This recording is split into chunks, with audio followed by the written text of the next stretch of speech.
Okay जी, rate law हम पढ़ चुके हैं और अब हम इसके ऑर्डर ऑफ रिएक्शन का कॉन्सेप्ट भी पढ़ लिया। तो हमने अब करने हैं न्यूमेरिकल्स, ऑर्डर, रिएक्शन ऑर्डर और रेट लॉ निकालने के, इक्वेशन फाइंड करने के। अच्छा, अब जैसे फॉर एग्जांपल मेरे पास एक क्वेश्चन है, एग्जांपल 9.1, रिएक्शन है NO प्लस O3, इससे NO2 बना और O2 बना। अच्छा, तो अब हमें ये एक डाटा दिया हुआ है जिसमें NO की कंसंट्रेशन है और O3 की है। और अगर इसमें देखें तो जो वन है, बल्कि ये देख लें, टू और वन और टू में O3 की कंसंट्रेशन सेम है, NO की कंसंट्रेशन डबल हो गई है। ठीक है, तो सबसे पहले जब O3 कांस्टेंट है तो मैं इसको ले लूंगा NO रेशियो इनिशियल रेट। जब हमने इसका ऑर्डर निकालना है तो सबसे पहले NO में रो नंबर 2 में NO की अमाउंट है 2 इंटू 10⁻⁻6 ओवर वन में क्योंकि इसमें O3 का फैक्टर जो है ये देखें ये कांस्टेंट है, तो 1 इंटू 10⁻⁻6 इनिशियल रेट। क्योंकि आपने ऊपर जो है वो सेकंड रो को ऊपर रखा है, तो सेकंड रो के इनिशियल रेट को आप इधर नॉमिनेटर में यानी ऊपर रखेंगे, 3.96 इंटू 10⁻⁻4 ओवर 1.98 इंटू 10⁻⁻4। ये आंसर लें तो ये भी 2 आ जाएगा और ये भी 2 आ जाएगा। अगर कंसंट्रेशन, क्योंकि ये तो NO कंसंट्रेशन है, कंसंट्रेशन और रेट एक दूसरे के बराबर आ जाएं 2:2, तो इसका मतलब है कि rate directly proportional to NO power 1। ठीक है जी। अच्छा, अब हमने इसमें O3 को कांस्टेंट रखा था, अब हमने वो फैक्टर ढूंढना है जिसमें NO कांस्टेंट हो। अगर मैं रो 1 और रो 3 को देखूं, और रो 1 और रो 3, तो रो 1 में भी NO की वही वैल्यू है और रो 3 में भी। इसका मतलब है रो 1 और 3 में NO कांस्टेंट है तो O3 चेंज हो रहा है। अब मैंने क्या करना है, अब मैंने लेना है जी O3 concentration ratio initial rate. जो भी रिएक्टेंट होता है उसको इनिशियल रेट से कंपेयर किया जाता है, उससे हमें पता चलता है कि एक फैक्टर को चेंज करने से दूसरा जो रेट है वो कितना चेंज हो रहा है। सिमिलरली अब इसमें भी जो हायर वैल्यू है अगर वो आप देखो, तो इसमें एक्सपेरिमेंट 1 वाली वैल्यू हायर है, तो मैं इसको ऊपर ले लेता हूँ। अब इसमें जो अहम चीज है बच्चे, वो ये है कि अगर आपने एक्सपेरिमेंट 1 की वैल्यू ऊपर रखी है, तो और एक्सपेरिमेंट 1 3 की वैल्यू नीचे रखी है जो वैल्यू छोटी थी, और इनिशियल रेट में भी आपने अगर उधर एक्सपेरिमेंट 1 की वैल्यू ऊपर रखी है, तो यहाँ इनिशियल रेट जो है 1.98 इंटू 10⁻⁻4, और नीचे लिखेंगे 6.60 इंटू 10⁻⁻5। अब हम इसको जब निकालेंगे तो क्या आएगा, ये तो आ जाएगा 3 3 9, ये 3 आएगा। तो इसका भी आंसर आप निकालें तो ये आपके पास क्या आ जाएगा, इसका आंसर, इसका आंसर निकाल लें जरा तो। चलिए, इसका भी आंसर आ रहा है 3। इसका मतलब क्या हुआ, अगेन, क्योंकि दोनों की अमाउंट की कंसंट्रेशन और रेट जो है और उसकी कंसंट्रेशन सेम आ रही है, तो O3 पावर। अब ये क्या हो गया ओवरऑल, सेकंड ऑर्डर और फर्स्ट ऑर्डर विद रिस्पेक्ट। तो अगर आप इसका आंसर देखो तो इसने भी यही निकाला हुआ है, लेकिन इसका आंसर और हमारे तरीके में फर्क क्या है, इसने 1/3 ले लिया है, तो ये जरा कंफ्यूजिंग हो जाता है। कैसे कंफ्यूजिंग हो जाता है, आप हमेशा कोशिश करें कि जो उसमें हायर वैल्यू है उसको ऊपर रखें ताकि आपके पास होल नंबर में आंसर हो। उसने इस चीज को फॉलो नहीं किया जिसकी वजह से उसका आंसर फ्रैक्शन में जाएगा और उसकी एक्सप्लेनेशन मुश्किल हो जाती है। ये बात समझ आई। मैंने NO रेशो रेट को कंपेयर किया O3 रेशो इनिशियल रेट को। जब NO रेशो रेट ले रहा था तो मैंने O3 को क्या रखा, कांस्टेंट, और जब O3 और इनिशियल रेट ले रहा था तो मैंने NO को कांस्टेंट रखा। वैल्यूज दोनों की बराबर आ जाएं तो पावर 1 होती है। अगर वैल्यूज यूं आ जाती, कंसंट्रेशन 2 होती और इधर 4 आ जाती रेट, तो फिर क्या पावर आती, वो सेकंड ऑर्डर बन जाता। लेट्स सपोज कोई सा भी होता रेट, एनीथिंग, मतलब XYZ कुछ भी था इधर, तो पावर 2 हो जाती है अगर 2:4 है। अगर 2:2 या 3:3 आ रही है या 1:1 आ रही है, 1:1 भी आ जाए, 3 रेशो यानी बराबर आ जाए दोनों की रेशो, तो फिर वो rate directly proportional to X Y Z, कोई सा भी रिएक्टेंट हो उसकी पावर 1 होगी। पॉइंट समझ आ गया बच्चे? जी सर। अच्छा जी, नेक्स्ट क्वेश्चन हम इसको देखते हैं। Example 9.2, the following reaction is first order in hydrogen and half order in bromine. तो हाफ ऑर्डर का मतलब क्या है, 1/2 आ जाएगा। ओवरऑल इसका 1.5 आ जाएगा, 1 और 0.5। ठीक है, इसको जाने दे रेट इक्वेशन को। नेक्स्ट क्वेश्चन देख लेते हैं जी। Phosgene gas is a toxic gas जो कि वर्ल्ड वॉर में यूज हुई। अब हमारे पास है जी कार्बन मोनोऑक्साइड और क्लोराइन का रिएक्शन। अगर हम इस अप्रोच पे जाएं तो आपने अगर रेशो लेनी है जी कार्बन मोनोऑक्साइड और रेट की, carbon monoxide ratio rate, initial rate. अब मुझे बताएं, आपने वो लेना है जिसके अंदर कांस्टेंट कौन होना चाहिए, सीओ, सॉरी Cl2। ठीक है, अब सीओ की अमाउंट कहां पे चेंज हो रही है, सीओ की अमाउंट 1 और 2 में चेंज हो रही है, और Cl2 यहाँ पे 1 और 2 में कांस्टेंट है। ठीक होगी बात? तो अब इसमें बड़ी वैल्यू कौन सी है, एक्सपेरिमेंट 1 में 1.0 बड़ी है, तो सीओ की अमाउंट लिख ली 1.00, और उसको डिवाइड किया 0.100 से। अच्छा, अब चूंकि मैंने एक्सपेरिमेंट 1 की 1.00 को ऊपर रखा है, तो मैं इसका रेट भी ऊपर लिखूंगा, 1.29 10 की पावर -29। अच्छा, अब नीचे क्या आएगा, 1.30 10 की पावर -30। तो ये आ जाएगा जी 10। इसका आंसर निकालें, क्या आता है बेटा? सर इसका भी 10 आ रहा है। तो फिर क्या इक्वेशन बनेगी, rate directly proportional to CO concentration power 1। दोनों के अमाउंट की रेशो बराबर आ रही है ना, 10:10 तो पावर 1। अच्छा, अब आप जरा ज़हन बनाएं अपना और ज़हन लगा के बताएं, अगर मुझे लेना है जी Cl2 रेशो इनिशियल रेट, अब मुझे कौन सी रोज का डाटा लेना होगा? जी बेटा, आइडिया एनी? सर 2 और 3 एक्सपेरिमेंट। 2 और 3 में सीओ कांस्टेंट है, क्योंकि Cl2 इनिशियल रेट में सीओ कांस्टेंट लेना है। अब 2 और 3 में मैं ऊपर कौन सा फैक्टर लिखूं, 2 वाली को Cl, ये तो देखें हो गया कांस्टेंट, इसको तो निकाल दें। अब ये रखूं या ये 2, 2 रो वाला रखूं एक्सपेरिमेंट 2 Cl2 की वैल्यू, या 3 वाला? तो 3 वाले एक्सपेरिमेंट की वैल्यू ऊपर 3 रखेंगे। वाला 1.00 ओवर 0.100, और इनिशियल रेट में क्या आएगा, लुक एट दिस, वैल्यू दोनों की बराबर है।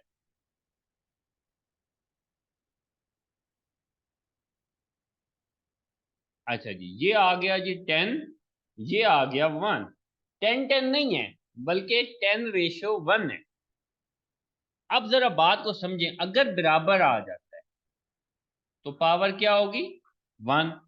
बराबर से कम आ रहा है तो पावर क्या होगी,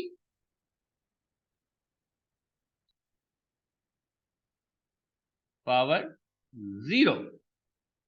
इसका मतलब है this reaction does not depend upon the chlorine concentration, is independent of chlorine. तो ये सिर्फ CO पावर 1 है, और इसकी रेट इक्वेशन जो फाइनल बनेगी वो rate equal to K into CO। ठीक है, अगर आप Cl2 की कंसंट्रेशन को डबल या ट्रिपल भी कर दें तो रेट में फर्क नहीं पड़ेगा। इस इक्वेशन का मतलब ये है। हाँ, CO की कंसंट्रेशन को डबल कर देंगे, इसकी पावर चूंकि 1 आ रही है तो रेट भी डबल हो जाएगा। ये देखें, डायरेक्टली प्रोपोर्शनल है। क्लियर बेटा? जी सर। अच्छा जी, the following reaction is second order in NO2 and independent about the concentration of CO। Independent का क्या मतलब है, पावर कितनी, 0। इसकी रेट इक्वेशन बन गई, rate equal to K into NO2 इसने बोला है सेकंड ऑर्डर पावर 2। ठीक है, ये इसकी रेट इक्वेशन बन गई। तो कोई क्वेश्चन यहां तक नो सर। समझ आए हैं न्यूमेरिकल्स? जी। चलें, ये रिकॉर्ड भी हो रहा है, इसको मैं अपलोड भी करूंगा। सो factors affecting rate of reaction, इसको क्विकली देख लेते हैं। पहला है जी नेचर ऑफ रिएक्टेंट। तो ये बड़ा इंपॉर्टेंट पॉइंट है कि जो नेचर ऑफ रिएक्टेंट है, सपोज अगर आप अल्कली मेटल ले रहे हो तो ये सबसे ज्यादा रिएक्टिव मेटल्स हैं as compare to transition metals, as compare to alkaline earth metal. तो नेचर ऑफ रिएक्टेंट बड़ा मैटर करता है किसी भी रिएक्शन की स्पीड पे डिपेंड करने के लिए। ठीक है जी। दूसरा है जी कंसंट्रेशन ऑफ रिएक्टेंट। सो जितनी कंसंट्रेशन ज्यादा होगी उतना ही मॉलिक्यूल्स का कोलिजन ज्यादा होगा, उतना ही रिएक्शन फास्ट होगा। सही है, ये एक सिंपल सा फिनोमेना है, सिंपल सी एग्जांपल है। Higher the concentration faster will be the reaction. So rate of reaction जो है वो कंसंट्रेशन के या अमाउंट के डायरेक्टली प्रोपोर्शनल है। मोलैरिटी ज्यादा होगी तो रिएक्शन फास्ट होगा। सरफेस एरिया, सरफेस एरिया में याद रखिएगा एक यूं है, एक बड़ा पीस है अगर लेट्स सपोज, और दूसरी चीज इतनी है पाउडर फॉर्म में, ये भी 3 ग्राम हो और ये भी 3 ग्राम हो, तो कौन सी चीज जल्दी सॉल्युबल होगी? ये वाली, क्योंकि इसका सरफेस एरिया ज्यादा है। ये जो बड़ा पीस है इसका एरिया ज्यादा है, सिर्फ length into width. Surface area वो एरिया होता है जो रिएक्शन के लिए अवेलेबल है। आपको ये पता होगा कॉमन कि जो पार्टिकल या पाउडर फॉर्म में होगा उसका हर पार्टिकल या हर हिस्सा डिसॉल्व होना शुरू हो जाएगा। ठीक है, अच्छा जी। ये आ भी चुका है बोर्ड में कि जिंक को आपको किस फॉर्म में यूज करना चाहिए। जिंक अगर आप पाउडर फॉर्म में यूज करो, ग्रेनुलर फॉर्म में यूज करो, तो वो जल्दी रिएक्ट करेगा as compare to large pieces, क्योंकि पाउडर फॉर्म में उसका सरफेस एरिया ज्यादा होगा। ठीक है जी, पाउडर जिंक, ये आपके बोर्ड में शॉर्ट क्वेश्चन ये आ चुका है। अच्छा जी, नेक्स्ट है जी temperature, very very important topic. Temperature increase करेंगे, जैसे ही टेम्परेचर इंक्रीज करेंगे तो क्या होगा? टेम्परेचर इंक्रीज करने से कौन सी एनर्जी इंक्रीज होगी? काइनेटिक एनर्जी इंक्रीज होगी। अच्छा, काइनेटिक एनर्जी इंक्रीज होने से क्या होगा बेटा? कोलिजन इंक्रीज होगा, कोलिजन बिटवीन मॉलिक्यूल। और कोलिजन जो होता है ना, कोलिजन में भी खसूसी तौर पे अफेक्टिव कोलिजन जब इंक्रीज हो जाए तो फिर रिएक्शन जो है वो फास्टर हो जाता है, तो रेट हाई हो जाता है और रिएक्शन जल्दी हो जाता है। अब अफेक्टिव कोलिजन क्या होता है? अफेक्टिव कोलिजन वो होता है जो ऐसा कोलिजन जिसके बाद रिएक्टेंट आपस में, रिएक्टेंट टूट के प्रोडक्ट बन जाए। यानी फॉर एग्जांपल कोलिजन तो हो रहा है, कोलिजन कॉन्टिन्यूसली हो रहा है आपस में मॉलिक्यूल्स का, लेकिन प्रोडक्ट नहीं बन रहा, तो वो कोलिजन तो होगा, अफेक्टिव कोलिजन उसे नहीं कहेंगे। इफेक्टिव कोलिजन तब होगा कि जब इतना कोलिजन हो कि उसके बाद उसके जो है ना रिएक्टेंट से प्रोडक्ट में वो कन्वर्ट हो जाए, उसे इफेक्टिव कोलिजन कहेंगे। अच्छा, टेम्परेचर को और रेट ऑफ रिएक्शन को एक्सप्लेन करने के लिए एक ये फिनोमेना है Boltzmann curve, Maxwell Boltzmann curve of kinetic energy. उसमें वो कहता है जी, उसने एक कॉन्सेप्ट दिया हुआ है, ये अगर आप ग्राफ देखें तो हमारे पास दो किस्म के इसमें ना एरियाज हैं, एक ये वाला और एक ये वाला। इनको बोलते हैं शेडेड एरिया। और दो किस्म के टेम्परेचर हैं, एक आपके पास T2 है, एक T1 है। अगर ये पूछा जाए इसमें हायर टेम्परेचर कौन सा है, तो हायर टेम्परेचर वो होगा जिसका शेडेड एरिया ज्यादा होगा। शेडेड एरिया हाई जिसका होगा वो उसका टेम्परेचर हाई होगा, जिसका मतलब हाई टेम्परेचर है, शेडेड एरिया ज्यादा है, उसी का ही रेट ऑफ रिएक्शन हायर होगा। ठीक है। अच्छा, अब सवाल ये है कि ये जो ऊपर वाला लाइट ब्लू है, तो ये जो नीचे वाला भी एरिया ना, ये सारा इस टेम्परेचर के अंदर आ रहा है। ठीक है। अच्छा, अगर मैं इसको रब करूं तो जो नीचे वाला है पोर्शन, फॉर एग्जांपल ये वाला, ये कर्व यूं आ रही है, तो ये कर्व कौन सी है जो इधर जा रही है? तो ये T1 है। तो T1 का शेडेड एरिया ये नीचे वाला है, और T2 का शेडेड एरिया मैं इसको अगर मार्क करूं ग्रीन से, तो ये सारा T1 का है। तो T1 में, सॉरी T2 में डबल शेडेड एरिया है और T1 में कम शेडेड एरिया है। तो इसका मतलब है T2 हायर हुआ T1 से। और इसमें जो एक है कि जब रिएक्शन जो है आप टेम्परेचर इंक्रीज करते हो तो rate of reaction her 10 kelvin temperature increase करने पे 2 to 3 टाइम रेट इंक्रीज हो जाता है। आर्हीनियस इक्वेशन क्या है जो आपको याद रखनी है, के जो है वो रेट कांस्टेंट है, ए जो है वो आर्हीनियस कांस्टेंट है, ई एक्सपोनेंशियल बोलते हैं mathematical term, E A activation energy, R general gas constant और टी जो है वो टेम्परेचर है। सो अब इसका ये बताता क्या है, what does Arrhenius equation explain? Arrhenius equation कहती है कि रेट कांस्टेंट के जो होता है, रेट कांस्टेंट किसी भी रिएक्शन का वो वेरीज करेगा विद द टेम्परेचर। ये हमने बात कल भी पढ़ी थी, चाहे के सी हो, के पी हो, के एक्स हो, के एन हो या रेट कांस्टेंट के हो, वो टेम्परेचर के साथ वेरी करते हैं और usually it increases with temperature which increase in the rate of reaction. हमने पढ़ा है कि टेम्परेचर इंक्रीज करने से रेट ऑफ रिएक्शन इंक्रीज होता है, तो अब इसका मतलब ये हुआ कि टेम्परेचर इंक्रीज करने से रेट ऑफ कांस्टेंट भी इंक्रीज होगा। रेट लॉ की अगर इक्वेशन जनरली लिखो तो आप लिखते हो ये, आप कहते हो कि टेम्परेचर इंक्रीज करने से रेट इंक्रीज होगा। अब आप अगर रेट की पूरी इक्वेशन लिखो के इंटू एनओ, अगर टेम्परेचर इंक्रीज करने से रेट इंक्रीज होता है तो रेट और के तो डायरेक्टली प्रोपोर्शनल है। इसका मतलब है जब भी रेट इंक्रीज होगा तो के भी इंक्रीज हो जाएगा। क्लियर होगी बात बच्चे? ये ग्राफ आपको जी आना सर। चाहिए, ये शेडेड एरिया का कॉन्सेप्ट आना चाहिए, ये सही ग्राफ बनाना भी आना चाहिए, इक्वेशन की डिस्क्रिप्शन है और ये कॉन्सेप्ट है इफेक्टिव कोलिजन का शुरू। और एक्टिवेशन एनर्जी, एक्टिवेशन एनर्जी क्या होती है जी बेटा? ई ए से इसने रिप्रेजेंट किया हुआ है, क्या मतलब होता है एक्टिवेशन एनर्जी का?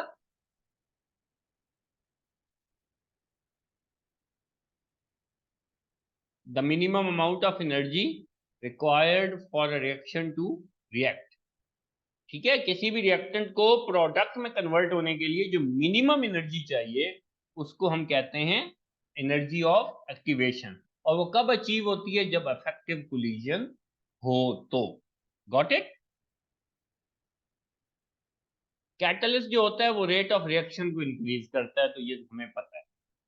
ओके जी, रेट डिटर्मिनिंग स्टेप। अगर एक रिएक्शन हो, अगर कोई सा भी केमिकल रिएक्शन सेवरल स्टेप्स में हो रहा हो, ठीक है जी, सेवरल स्टेप्स में, तो उन सेवरल स्टेप्स में जो सबसे स्लो स्टेप होगा वो उसका कहलाएगा रेट डिटर्मिनिंग स्टेप। ठीक होगी बात? अगर कोई रिएक्शन सेवरल स्टेप्स में होता है तो जो उसमें सबसे स्लो स्टेप होगा वो उसका रेट डिटर्मिनिंग स्टेप कहलाता है।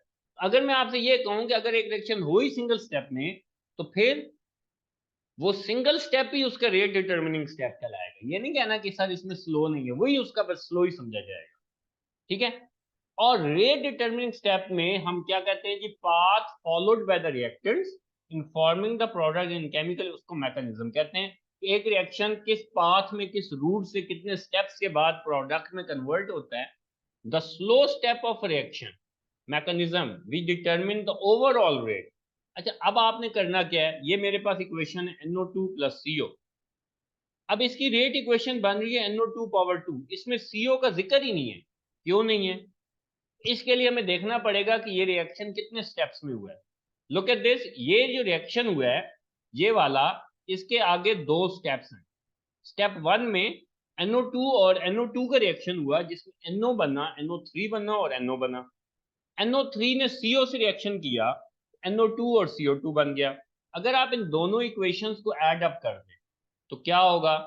कॉमन फैक्टर को आप कैंसिल कर सकते हो, लाइक NO3 को NO3 से कैंसिल कर दिया। और अब हम अगर इसको ऐड अप कर दें तो ये मेरे पास बनता है NO2, दो NO2, NO2 NO2 2 NO2 plus CO2, sorry CO, making NO2 plus CO2। ये वही इक्वेशन बनी है जो उसने ऊपर ओवरऑल दी हुई है। अब कहने का मकसद ये है कि हमने सिर्फ स्टेप 1 को काउंट किया कि स्टेप 1 के रिएक्टेंट्स को देखना है। वजह, क्योंकि स्टेप 1 जो है वो स्लो स्टेप है, स्टेप 2 जो है वो फास्ट स्टेप है। ये जो ऊपर वाला जो मेन रिएक्शन है ये दो स्टेप से गुजरने के बाद फाइनली प्रोडक्ट में कन्वर्ट होता है, जो फाइनल रिएक्शन कंप्लीट होता है। तो उसमें स्लो स्टेप में दो रिएक्टेंट्स हैं लेकिन वो सिमिलर ही थे, इसलिए ये सेकंड ऑर्डर तो है with respect to NO2। Not the first order और the second order with respect to CO. अब इसको अगर हम यूं कंक्लूड करें कि सीओ की अमाउंट डबल करने से रिएक्शन रेट पे क्या फर्क पड़ेगा, इंक्रीज हो जाएगा, डिक्रीज हो जाएगा या सेम रहेगा? जी बेटा, सर क्वेश्चन रिपीट कीजिए। अगर सीओ की अमाउंट को मैं डबल कर दूं, सीओ की इस रिएक्शन में, दिस वन एग्जांपल 9.3 में सीओ की अमाउंट को डबल कर दूं तो रेट ऑफ रिएक्शन डबल हो जाएगा, सेम रहेगा या कम हो जाएगा?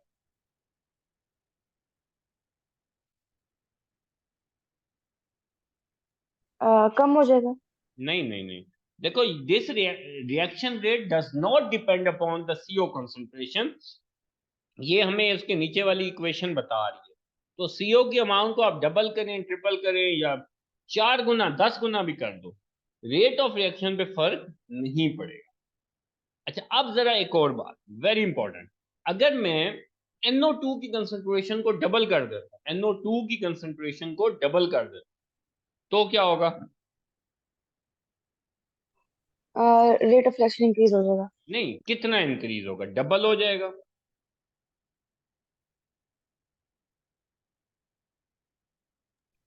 जी सर। नहीं, 4 टाइम, क्योंकि इसकी पावर 2 आ रही है। ये second order with respect to NO2 है, वेरी इंपॉर्टेंट पॉइंट। ठीक है, अगर मैं NO2 को डबल कर दूंगा ना, यहाँ पे NO2 कंसेंट्रेशन को डबल कर दूं तो रेट जो है वो 4 टाइम इंक्रीज हो जाएगा।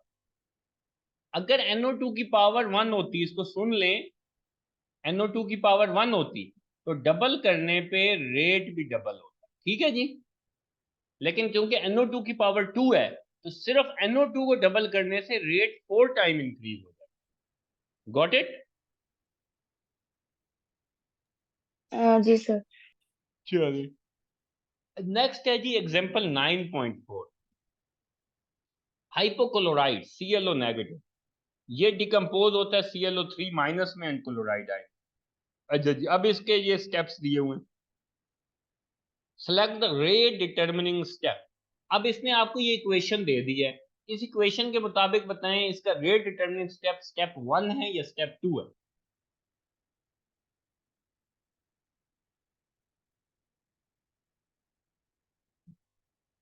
रेट डिटर्मिनिंग स्टेप वही होगा जिसमें सर ClO माइनस के 2 मॉलिक्यूल यूज हो रहे होंगे, क्योंकि ये ClO माइनस की पावर 2 है। तो स्टेप 1 है या स्टेप 2 होगा इसका rate determining step? Step 1। Yes, तो इसका स्टेप 1 जो है वो रेट डिटर्मिनिंग स्टेप है। अब एक और बात, ये जो ClO2 है, ये देखो मेन इक्वेशन में तो कहीं नहीं है। ClO2 पहले रिएक्शन में प्रोड्यूस हुआ, दूसरे में यूज हो गया। ClO2 is acting as reaction intermediate, क्या कहते हैं? Reaction intermediate. रिएक्शन इंटरमीडिएट क्या होता है बेटा? जो रिएक्शन के दौरान ही प्रोड्यूस हो, रिएक्शन के दरमियान ही यूज हो जाए ना। ओवरऑल इक्वेशन में वो कहीं भी नहीं है। अगर आप गौर करें तो ये जो ClO2 है, ये मेन इक्वेशन में जिसको मैंने अभी येलो किया है, हाईलाइट किया है, ये इसमें कहीं भी नहीं है। इसका मतलब है ClO2 जो है वो क्या है? रिएक्शन इंटरमीडिएट है। Got it? जी सर। ओके जी, एग्जांपल 9.5 छोटी सी है जो बल्कि सॉल्व हुई हुई है। चलें जी, सेल्फ चेक 9.4 को क्विकली देख लें। ये वो कह रहा है जी हमारे पास 2NO2, अब ये रेट दे दिया है NO2 और F2। अब हमें बताना है कि कौन सा इसका स्लो स्टेप है। जी बेटा,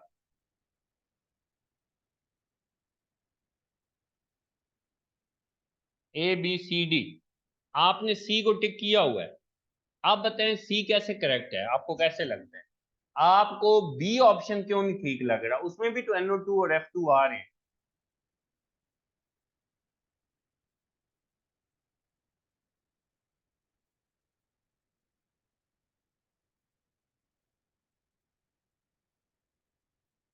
बेटा वो उसमें NO2 F2 के साथ ठीक है फास्ट सर। स्टेप लिखा हुआ है। ठीक है, तो फास्ट स्टेप कभी भी रेट डिटर्मिनिंग स्टेप नहीं होता। तो अब ये NO2 और F2 रिएक्टेंट्स हैं और इसके आगे स्लो स्टेप लिखा हुआ है, सो ये इस इक्वेशन के मुताबिक ही है। पॉइंट समझ आया? जी सर। ओके, 9.6 ये भी उसी तरह की आप कर लोगे। अच्छा जी, अगर कोई रिएक्शन 2 स्टेप में है, ये देखो एक स्टेप 1 है, एक स्टेप 2 है। अब ये स्टेप्स देखकर मुझे बताएं कि कौन सा स्लो स्टेप है इसमें, रेट डिटरमिनिंग स्टेप कौन सा है, स्टेप 1 या स्टेप 2? स्टेप 1। स्टेप 1, क्योंकि उसकी एनर्जी हाई है, उसको ज्यादा टाइम लगेगा होने में। और अब इसमें आपको कैसे, ये आपने लिखा भी हुआ है, किसी की भी 2 पीक्स बन जाएंगी तो आपको पता चल जाएगा कि इसमें 2 स्टेप्स शामिल हैं। ठीक है, ये आपने लिखा हुआ है। ओके जी, ये क्वेश्चन है, हम इसको क्विकली कर भी लेते हैं। अगर आप करना चाहें इसको ट्राई, तो अगर आप मुझे बताएं कि अगर मुझे NO रेशो इनिशियल रेट करना हो, तो NO की कौन सी मैं एक्सपेरिमेंट्स को यूज करूंगा जिसमें experiment H number 1 and constant हो, 1 और 3? जी सर।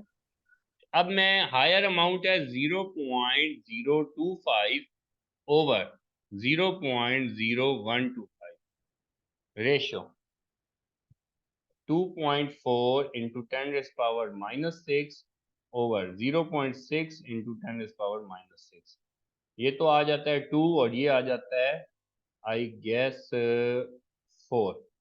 तो ये क्या आ जाएगा जी, NO की पावर कितनी आएगी बेटा?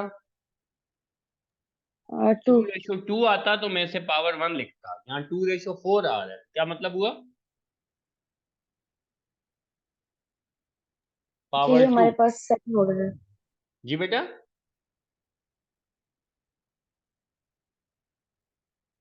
क्या हुआ बच्चे? सर ये सेकंड ऑर्डर है, सर ये हमारे पास सेकंड ऑर्डर है ना, पावर 2 है। अच्छा, अब मुझे अगर करना हो H2 रेशो इनिशियल रेट, तो कौन सी रोज को लिया जाएगा जिसमें NO कांस्टेंट हो? तो 1 और 2 है। एक्सपेरिमेंट नंबर, जी सर। 0.010 ये हायर वैल्यू है, डिवाइडेड बाय